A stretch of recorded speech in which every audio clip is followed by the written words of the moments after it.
بسم اللہ الرحمن الرحیم۔ شروع اللہ کے نام سے جو بڑا مہربان اور نہایت رحم کرنے والا ہے۔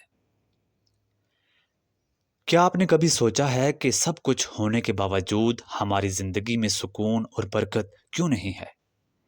برکت محنت میں نہیں بلکہ اللہ کے ان 3 خاص رازوں میں چھپی ہوئی ہے جو صبح کے وقت کے لیے مخصوص ہیں۔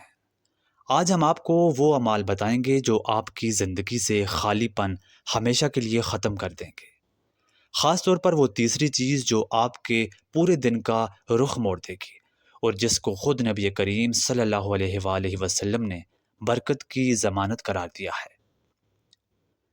آج کی ویڈیو بہت خاص ہے کیونکہ ہم اپنی صبح کو اللہ کی رحمتوں سے جوڑنے کا طریقہ سیکھیں گے۔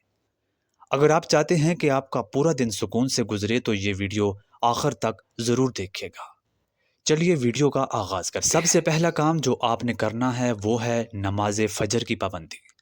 فجر کی سنتوں کے بارے میں حضور نبی کریم صلی اللہ علیہ وآلہ وسلم کا فرمان ہے، یہ دنیا اور جو کچھ اس میں موجود ہے ان سب سے بہتر ہے۔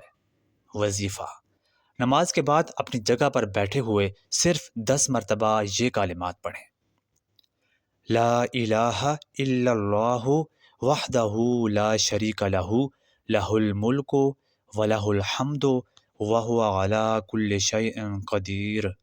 یہ پڑھنے سے آپ کا پورا دن اللہ کی پناہ میں آ جاتا ہے۔ دوسرا کام جو برکتوں کے دروازوں کو کھول دیتا ہے وہ ہے سورہ یاسین کی تلاوت۔ ایک حدیث کا مفہوم ہے کہ جو شخص دن کے آغاز میں سورہ یاسین پڑھتا ہے اس کی تمام ضرورتیں پوری کر دی جاتی ہیں۔ اگر آپ کے پاس وقت کم ہے تو آپ اس کو موبائل پر سن بھی سکتے ہیں، لیکن تلاوت کرنے کی برکت الگ ہی ہے۔ یہ آپ کے رزق کی تنگی کو دور کرنے کا سب سے آزمودہ نسخہ ہے۔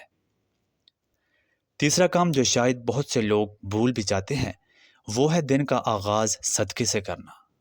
صدقہ صرف پیسوں کا نام نہیں ہے، کسی بھوکے پرندے کو دانہ ڈال دینا یا کسی کی گھر سے نکلتے وقت یا کام شروع کرتے وقت صرف 11 مرتبہ صبح کے وقت یا با سے تو یعنی ہے رزق کشادہ کرنے والے پڑھ کر اپنے ہاتھوں پر دم کریں اور چہرے پر پھیر لیں۔ انشاءاللہ برکتوں کا مشاہدہ آپ خود ہی کر لیں گے۔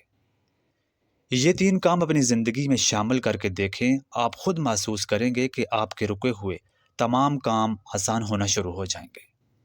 آخر میں اللہ سے دعا ہے کہ وہ ہم سب کے رزق، وقت اور ایمان میں برکت عطا فرمائے۔ اگر آپ کو یہ ویڈیو اچھی لگی ہو تو اس کو صدقہ جاریہ کی نیت سے اپنے دوستوں کے ساتھ شیئر کریں اور کمنٹس میں آمین ضرور لکھیں۔ ملتے ہیں آپ سے اگلی ویڈیو میں کسی نئے موضوع کے ساتھ، تب تک کے لیے اللہ حافظ۔